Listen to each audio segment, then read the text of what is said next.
Oh, masa kita nggak boleh bersedih toh atas kematiannya manusia? Oh, boleh. Ada manusia meninggal dunia, walaupun dia non muslim, kita bersedih, empati kemanusiaan, boleh, nggak apa-apa. Kerabat kita non muslim meninggal, sedih, ikut sedih, boleh. Ada tetangga kita non muslim meninggal, ikut sedih. Lah masa tonggone sedo guyang-guyu. Oh, itu kasus iki kok gitu. Ya. Lu non muslim gitu. Saudara kita tangga muslim meninggal ini non muslim. Mau setel lagi lagu hura-hura, marah orang. Gitu. Boleh. Ada non muslim meninggal, baik tetangga, saudara, tokoh, siapapun dia, kita ikut berempati sebagai manusia, sedih, boleh, ya juz, boleh. Tapi tidak pada tingkatan sampai mendoakan dia masuk surga atau diampuni dosanya. Lah, kelas. Ya, itu sudah antara dia dengan Allah. Ya, dia meninggal dunia sudah membawa agama yang dia yakini. Nggak perlu kita campur tangan kepada agama dia atau memaksa dia pada agama kita. Kalau selesai dia punya, kita punya kiprah di dunia udah selesai, tinggal dia dengan Allah. Dan Allah sudah punya keputusan di Al-Quran. Nah, lah itu nanti jasa-jasa kemanusiaannya boleh disebut aja. Jasa-jasa kemanusiaannya boleh. Ya, kami ikut berduka atas meninggalnya umpamanya Nelson Mandela, itu tokoh perdamaian. Ya, Nelson Mandela meninggal dunia, kita boleh ikut ya sebagai empati kemanusiaan. Kami ikut bersedih atas meninggalnya Nelson Mandela sebagai kemanusiaan, sama-sama manusia. Ya, sedih juga tokoh hebat, besar, cerdas. Ya, tapi belum dapat hidayahnya Allah. Meninggal belum dapat Islam, sedih juga. Ya, boleh menyebutkan, padahal beliau ini orang yang sangat berjasa di dalam membangun perdamaian internasional. Boleh nyebutin jasa-jasa dunianya, sebutin aja. Ya, ini adalah seorang musisi yang banyak kiprahnya di Indonesia, sebutin. Ya, dalam kiprah dunianya sebutin. Ya, tapi tidak sampai pada urusan akhirat dan agama. Ya, sampai nanti mendoakan dia masuk surga atau kumpul wali songo. Waduh, adon gitu. Ya, ini soalnya ngelaguke lagu apa ki qasidah. Insyaallah kumpul sama ahli Badar, masya Allah. Nah dia melakukan ahli Badriyah apa? Nah itu nggak sampai di situ, nggak boleh. Dan ini Imam Nawawi mengatakan apa? Wa yahrumud du'a birrahmah wal maghfirah lil kafirin bil kitabi wal ijma'. Imam Nawawi ini. Imam Nawawi ulama yang paling hebat ilmu hadis dan fikihnya sudah. Ya, di zamannya. Ya. Dan diharamkan kita mendoakan orang non muslim untuk disayangi Allah, untuk dirahmat, untuk diampuni Allah. Kalau sudah mati nggak bawa Islam, nggak boleh. Ini ijma, mufakat, aklamasi. Semua ulama, semua madhab. Ya. Kalau masih hidup boleh. Ya, ada orang non Muslim, ada orang non Muslim, kita doakan masih hidup dia nih. Semoga Allah mengampunimu, semoga Allah merahmatimu, boleh. Loh maksudnya biar? Maksudnya kita tuh dengan Allah memberikan dia ampunan, dia taubat masuk Islam. Dia kan masih hidup. Kita doa, ya Allah ampunilah ya fulan yang non muslim itu, ampuni ya Rabb. Sayangi dia ya Rabb. Boleh. Yang masih hidup loh. Maksudnya diampuni, disayangi, karena kalau Allah sudah sayang dia, maka Allah kasih hidayah masuk Islam. Ketika dia masuk Islam, dosanya diampuni. Boleh. Non muslim masih hidup, boleh kita doa begitu. Ya Rabb ampuni dia, sayangi dia ya Rabb, ampuni dia, sayangi dia ya Rabb. Boleh. Wa ala hadza Imam Qurtubi dan Imam Al-Alusi mengikuti pendapat ini. Boleh mendoakan non muslim selama masih hidup untuk disayangi, untuk diampuni oleh Allah, dalam makna supaya mereka dapat hidayah, mengikuti kebenaran yang bawa oleh Kanjeng Nabi. Nah, boleh. Ya. Tapi kalau sudah sedo, urusan dia dengan Allah. Nggak usah kita doakan dia masuk surga atau kita doain dia akan disayangi oleh Allah. Itu urusan dia dengan Allah Subhanahu wa taala.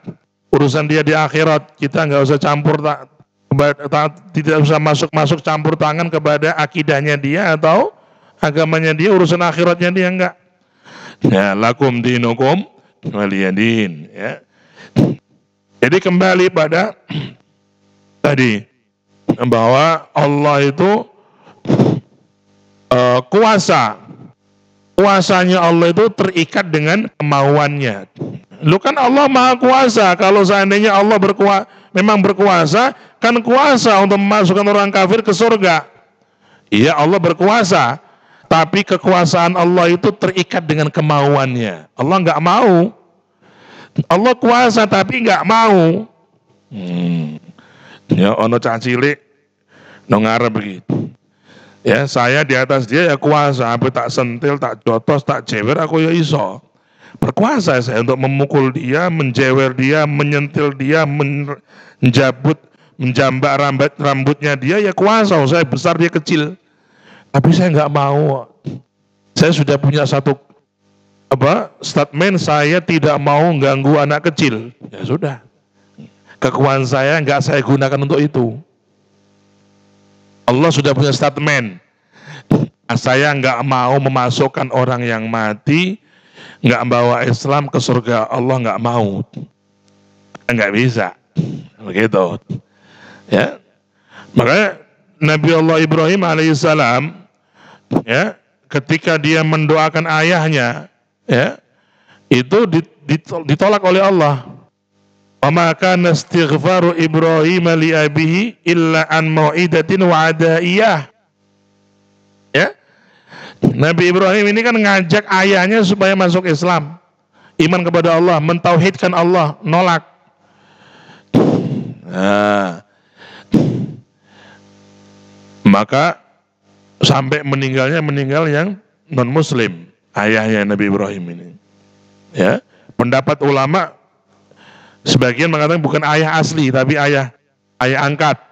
Ya, yang penting ayah angkat atau ayah asli itu perbedaan. Yang penting ini masalah kebenaran. Orang yang menolak kebenaran ketika datang kepadanya, pasti dia akan menyesal suatu saat di hadapan Allah SWT.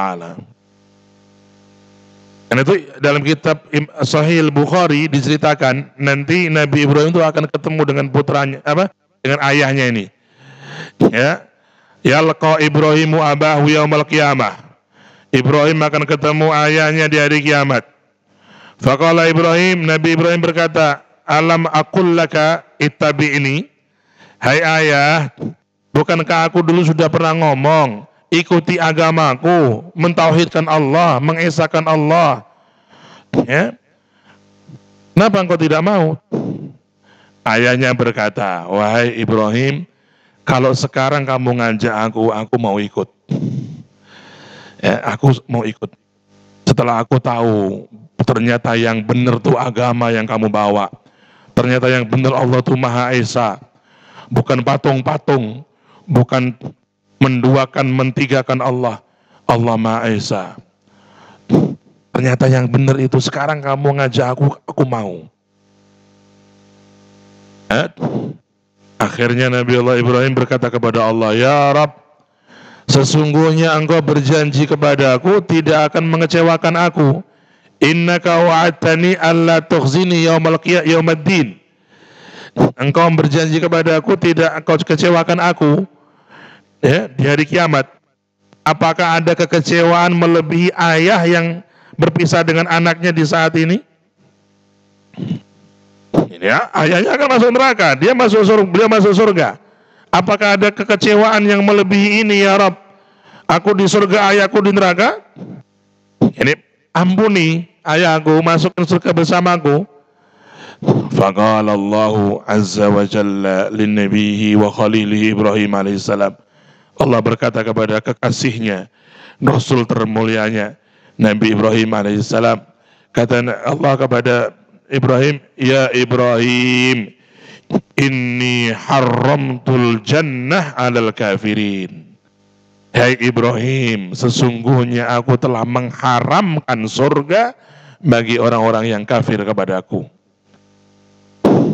Kemudian Allah berkata, undur ila tahat, lihat ke bawah. Ya, Nabi Ibrahim lihat ke bawah, ternyata ayahnya itu sudah dirubah oleh Allah menjadi binatang yang menjijikkan.